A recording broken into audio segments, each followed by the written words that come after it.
হতাশ, tension, depression, bag কিশোরের লাডিমের মতো এমনি করে ঘুরাই জাস্ট ফলাই জীবনে। এরকম আমিও ডিপ্রেশন।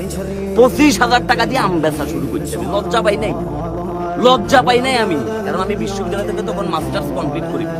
আমার ভিতর বিন্দুমাত্র হীনমন্যতা ছিল না। আমার শুধু একটাই টার্গেট ছিল যে সৎভাবে আমি কিছু একটা করি। তোমরা যারা ভিডিওটা দেখতেছো, এই যে এমবির টাকা এটা নষ্ট করি, ভালো কিছু করো, একটা ভালো কাজ করো। এই যে কথাগুলো হয়তো কারো কাজে লাগবে কিংবা কারো কাজে লাগবে না, এটা সত্য কথা বলো। দিন শেষে যখন তোমার অবস্থান থাকতো না, তোমার কোনো পজিশন থাকতো না, তোমার কাছে টাকা থাকতো না, তোমার সমাজে কি প্রতিপত্তি থাকতো না, শুধু শেফালির মা বোন সবকিছু তোমার ছাড়ি চলে যাবে।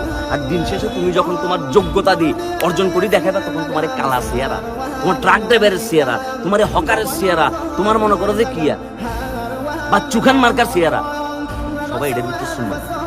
দিন শেষে যোগ্যতা ম্যাটার, দিন শেষে ট্যালেন্ট ম্যাটার, দিন শেষে পরিশ্রম ম্যাটার। সুতরাং পরিশ্রমটা করে যাও, হতাশ হবার কিচ্ছু নাই।